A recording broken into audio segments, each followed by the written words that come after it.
I walked away from a D&D game to save a friendship. I walked away from a Dungeons and Dragons game to save a friendship.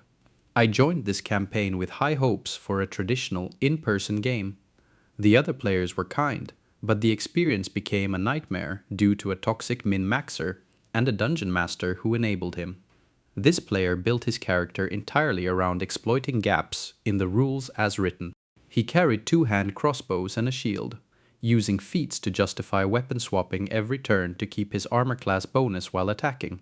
He hoarded spell scrolls, and used his optimized build as an excuse to control every interaction, from social conversations to combat strategy.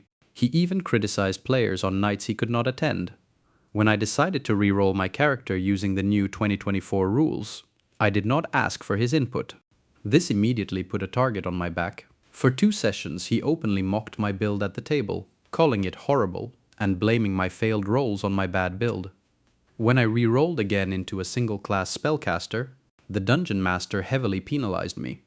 For the first 4 sessions, I was not allowed any items or even a component pouch. Meanwhile, the toxic player threw tantrums if he was not the first to loot. He dictated who was allowed to have items, and even when my character found his own belongings, the player claimed he looted them first. The Dungeon Master's solution was usually an ability check that the min-maxer would have advantage on. The player constantly interrupted my turns, while I was counting damage for a critical hit with Chromatic Orb. He badgered me about which dice I was using, causing me to lose count and miss a part of the spell effect. The Dungeon Master also made arbitrary rulings.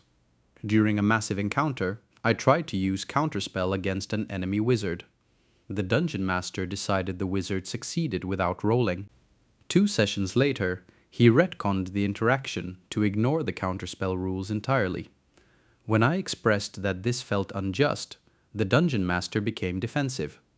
I eventually left the game because I did not want to lose my out-of-game friendship with the Dungeon Master. It hurt that my friend would not stick up for me, instead telling me he was not my babysitter. I miss the local table, but no Dungeons and Dragons is better than bad Dungeons and Dragons.